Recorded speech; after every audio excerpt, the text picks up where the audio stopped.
За сайн байна уу? Сайн байна уу? Манай байгаль орчин судалгаа шинжилгээний төвийн эрхлэн явуулдад байгаль орчин подкаст эхэлж байгаа. Тэгээ подкастынхаа өнөөдрийн зочноор таныг урьсан байгаамаа. Намайг Отхон Цэцэг гэдэг. Би Ховдоос ирсэн Монгол Улсын их сургуулийн баруун өмсгийн салбар гэж Ховдын төв дээр их сургуулийн салбар гэдэг. Тэрний багш. Тэгээ ер нь сүүлийн 27-8 жил тэнд багшилж байгаад ирж байгаа. Тэгээд ерөнхийдөө бол амт судлаач гэдэг утгаараа энд өргөжлөж байгаа юм гэж ойлгож байгаа. Тэгээ урьсан та бүгд бас баярлалаа. За. Ер нь бол таныг урьсанд бол бас их учиртай байгаа. Яагаад тэгэхээр одоо сүүлийн үед андатар гэдэг амтны талаар нэлээх яригддаг болсон. Энэ амт нь болохоор харь зүйл амтан. Тэгээ маш ихээр одоо өсөж үржээд асуудлууд яригдж байгаа. За тэгээд мэдээж яг андатарыг судалсан одоо судлаач, амтны судлаачийн хувьд болохоор таныг илүү мэдлэг мэдээлэл манай одоо байгаль орчны салбарын дөх болов гэдэг дээр бас одоо подкасттай урьж байгаамаа. За тийм ер нь энэ андатар гээд сүүлийн үед энэ хүмүүсийн анхаарлыг цөөнгөө хүмүүс бол энэ дэр анхаарлыг тавьж байгаа.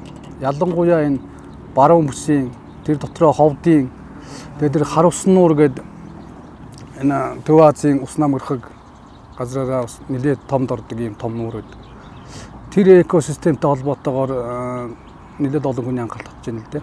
Тэгэхээр энэ амтан бол ерөөсөө Хойд Америкийн унга амтан. Өөрөөр хэлбэл зөвхөн Хойд Америкт тархдаг байсан гэсэн үг. Анх 1905 онд Чехийн фермер Мансвальд гэдэг эрдэмтэн хүн бол 5 шиг бодгол авчирсан байдаг.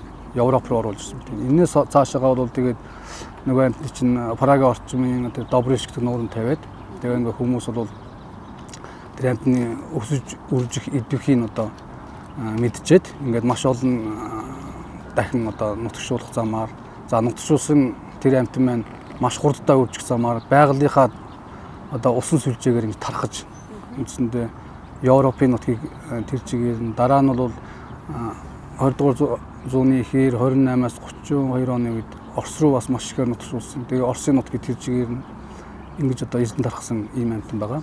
За улмаар бол тэр өөрөө бол сэрүүн бүсийн амтан. Тэгээд үндсэндээ дэлхий дээр бол маш өргөн тархаж чадсан зүйлийн одоо жишээ зүйл гэж биологчдыг сонирхдаг. Тэ. Энэ бол ямар одоо шалтгаантай байна вэ гэхээр нэгдүгээрт бол өөрөө бол биологийн тийм идэвхтэй, үржлийн идэвхтэй дасан зогсох чадвар сайтай гэдгээр нэгдүгээрт одоо тархах шалтгаан болж байгаа. Хоёрдугаар гэх юм бол тухайн үедээ эдийн засгийн одоо сонирхлыг хүмүүст их төрүүлсэн байдаг. Ялангуяа энэ худалдаа 8 эрхэлж байгаа хүмүүс эдийн засгийн сонирхлыг төрүүлсэн учраас ашиг олох гэж хүмүүс маш ихээр ийш нутагшуулсан байдаг. Манай Монгол орны хувьд бол 1940-од онд одоо энэ харь зүйл амтан орж ирсэн гэж ярьдаг те. Тэгээд 67 онд яг зарим нутаг бүс нутгуудад суурьшуулсан гэж ярьдаг. Энэ талаар мэдээлэх үү? За Монгол оронд 1942 оноос эхлээд Сэлэнгэ мөрнөөр дамжиж орж иж харагдсан байдаг. За дараа нь 1950-ад оноос Онон мөрнөөр дамжиж орж ирсэн андат руу харагдаж нутгийн иргэд ийм амтан байна. Тэгээд зарим нь агнж одоо байсан байдаг. За энийг бол судлаач тэмдэглэсэн байдаг. За ингээд Сэлэнгэ мөрнөөр 1942 онд андатар байна гэдгийг судлаачд мэдээд ингээд судалж ирсэн. За тэр андатар бол өсөөгүй. Ямарсан Сэлэнгэ мөрний цутгал голуудаар бол тархсан тодорхой болсон.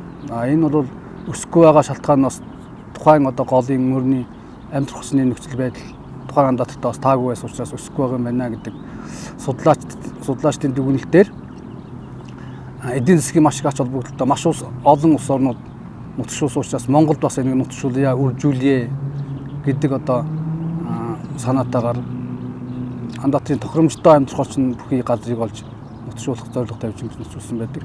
За ингээд 1967 онд анх Ховд аймгийн хар усан нуурт нутагшуулсан байдаг. Тэгээ нэг 50 орчим бодгоолыг анх аваач тавьсан байдаг. Тэгээ. За эндээс бол цаашаага тэр гадагшаа урсгалгүй хайсаа буюу баруун Монголын тэр гол нууруудад бол маш өргөн тархаж өсөж үржсэн ийм амтан байгаа. Ер нь тухайн үед бол маш ач холбогдолтой амтан гэж нутагшуулж ирсэн байна. Яг одоо бол ингээд бүс нутагт